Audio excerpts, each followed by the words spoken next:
Hey everybody, welcome back to James Draws Everything.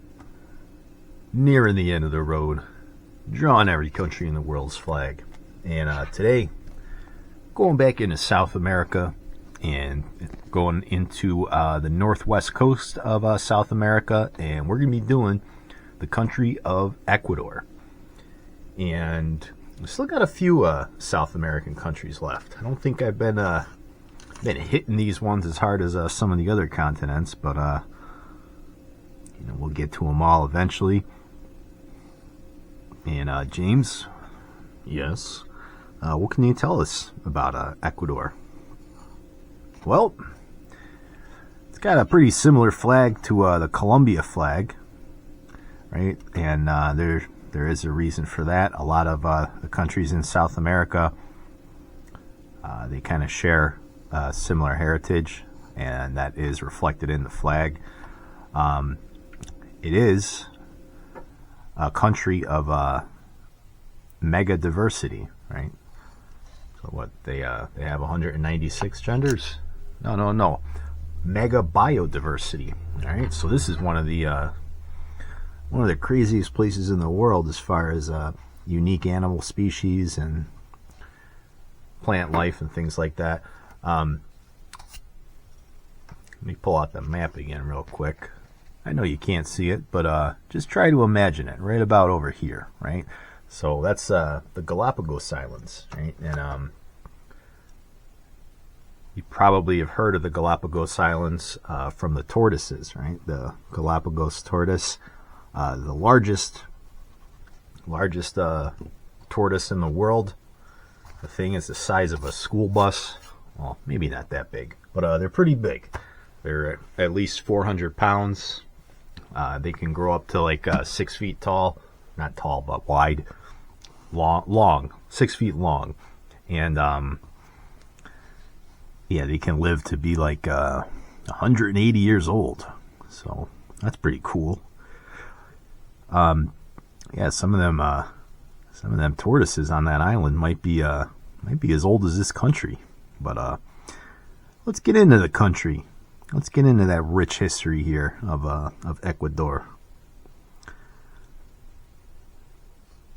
So early on, we don't know a lot about the people that lived there first because they were conquered by the Incas of the north, right? So before the Spanish even show up, right? It's a tale as old as time. Right, so you got different groups of people that are kind of at war with each other, and that actually leads to some of the groups there actually kind of being happy when the Spanish arrive, because their Inca oppressors are going to be taken over, and then everything's going to be great after that. Everything's going to be hunky dory. Of course, it doesn't really work that way. You've got, of course, the Spanish bring a lot of disease to the area. Not willingly, of course. It's just how things work, right? In that part of the world, they didn't develop immunity to it yet. So the people that are still there did. And so 1533 is where the Spanish show up. Quito is the traditional name of the area, and it's still the name of the capital of this country. So it kind of becomes a seat of the colonial government and the viceroyalty of New Granada in 1717. Then these viceroy territories of New Granada, Colombia, Venezuela, Quito, they gained their independence in the early 19th century, and they form the Federation of Gran Colombia. Right, so Gran Colombia is the reason why a lot of these flags look so similar. And one of the big heroes of that, the Gran Colombia independence is Simón Bolívar. Figure we'll talk about him more whenever I do my Bolivia episode, because Yeah, because there's actually, again, still quite a few on the docket for South America that I got to do. And the Federation of Gran Colombia, it doesn't last too long, right? So all these countries kind of go their separate ways and gain independence. So Ecuador does this in 1830, and then they change their name. Right? That's when they officially become Ecuador. And can you guess why they're called Ecuador? No guesses? Not even one? You don't have to speak Spanish, just guess. Alright, I'll tell you. It's because they're on the equator. So Ecuador means the equator.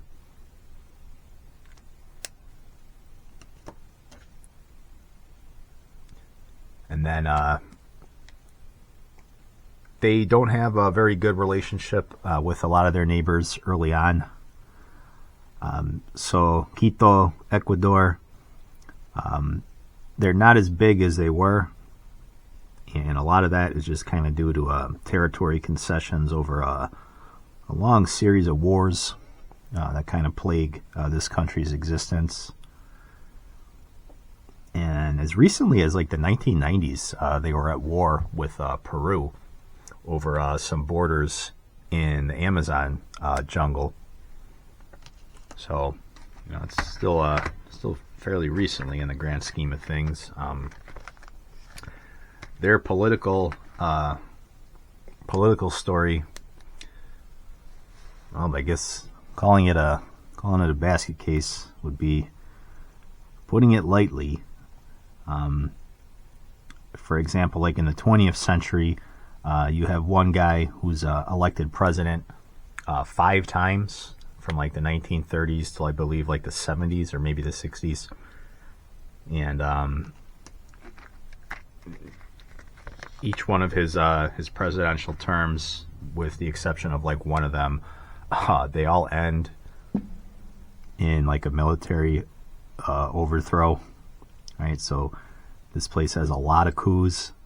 Some of them are enacted by Congress. Some of them are enacted by the military. So they bounce back and forth between, kind of military and civilian governments. A lot of instability.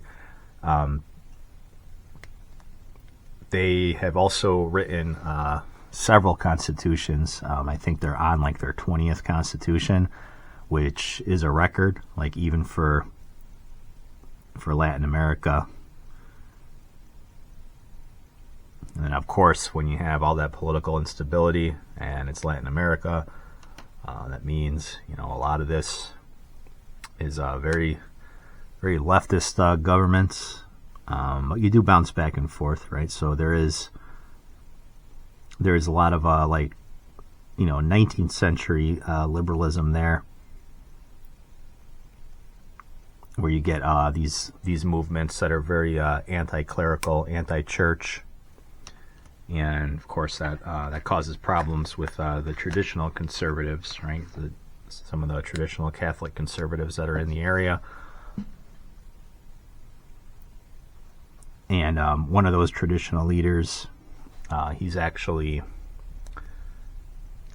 killed with a machete, right? And he was kind of one of the original kind of forefathers of Ecuador's government.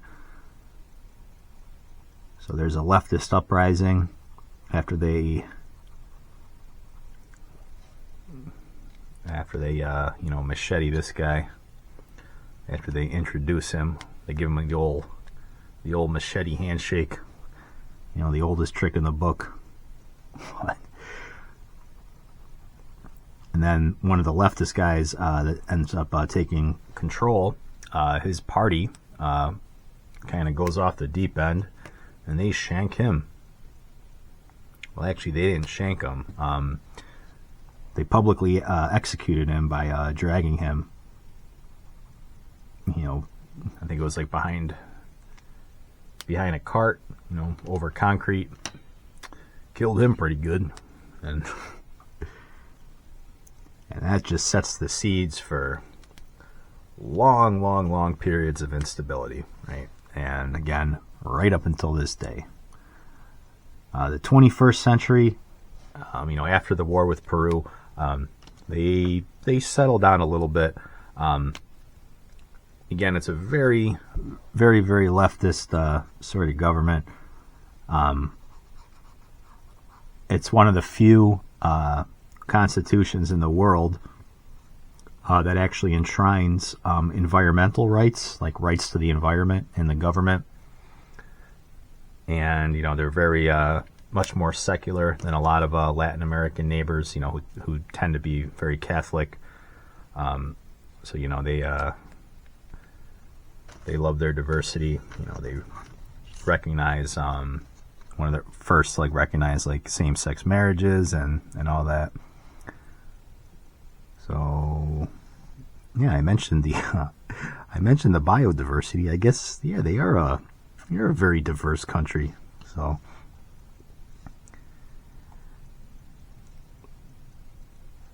and they've modeled their government after a lot of governments that whoops, made that a little too small. Oopsies. Modeled it after a lot of governments like Venezuela's, right? So a lot of very socialist, far left governments. And what do you think happens when that happens, right? Of course, just nonstop economic crises. Their economy has always been very narrow, right? They don't have a very diverse economy. They have diversity, but not the important. Brand new page today, guys, right? And already not going to be welcome in Ecuador, but that's okay. I'll go to Peru instead. Where was I? Diversity.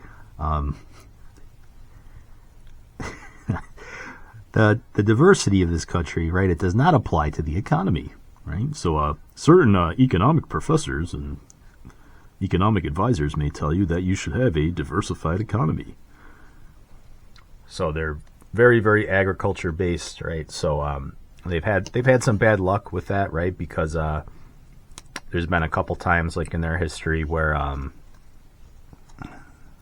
say a fungus or something kind of killed off one of their crops, and that is kind of their main export, so leads to a long period of economic ruin. They were big in the shrimping business, right? And something similar happened there, where the shrimping wasn't easy, and some sort of disease affected those, just completely crippling the shrimping business. All those Bubba Gump boats out there on the Pacific looking for shrimp, and they had to look for something else because shrimping wasn't on the menu that day. So that tanked their economy. One of the more recent, very far left presidentes, he promised free everything, right? So a lot like Obama, he just promised free crap to everybody. And of course they don't have the money to pay for it, so they pretty much defaulted on their currency. But they had a plan, though. They said, you know what, we can just print more of this money and then the problem will fix itself. Which you'd think that would work, right? No, it doesn't. Well, we know it doesn't work here on this channel. I treat my listeners with a little bit more respect than that, and your economic knowledge, that your economic libido, right? James draws everything. So they go to the dollar, right? Dollarization. This causes a lot of problems too, because their own currency isn't worth the paper it's printed on. And then all of a sudden everything has to be kind of adjusted for US dollar prices. And people aren't ready for that, right? it does help as far as like the stability and like getting like IMF loans and things like that. But it was very hard initially, right? So, but what I like to say here on this channel is that when you have economic problems like that, just from years and years of just stupid economic policies, sometimes you just have to rip the Band-Aid off, right? So it's gonna hurt like hell for a little bit, but then it's over. Okay, so unfortunately it's not over because again they still keep a very very kind of socialist light sort of government. Again, they don't mimic 1970s Chile, well, late 70s Chile. You know what I'm talking about. You know which dictator I respect in that country. Not mimicking Chile, and more mimicking Venezuela, which is not good. One of the leaders too, you know, he was kind of like Hugo Chavez Jr. He was billed up as like the next Hugo Chavez. Like, is that something you really want? Like the next Hugo Chavez? Like what? You're gonna tank your country's economy too? Okay, congratulations, you're the next Hugo Chavez. So, Ecuador remains one of the poorer countries in Latin America because of that. And again, there is kind of it's a country that is sort of built on a lot of resentment, right? So you had a very anti-clerical movements in the beginning, right?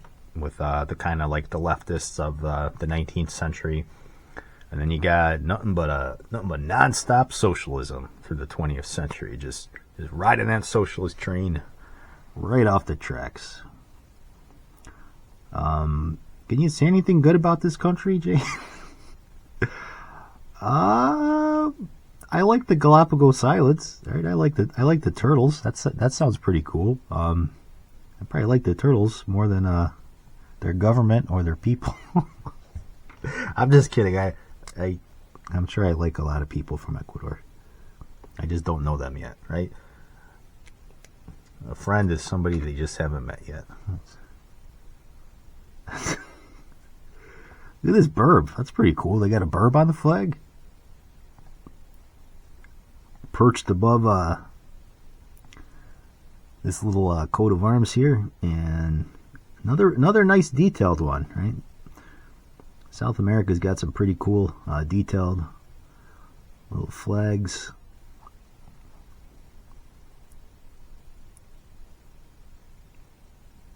And I don't know if this is the case, but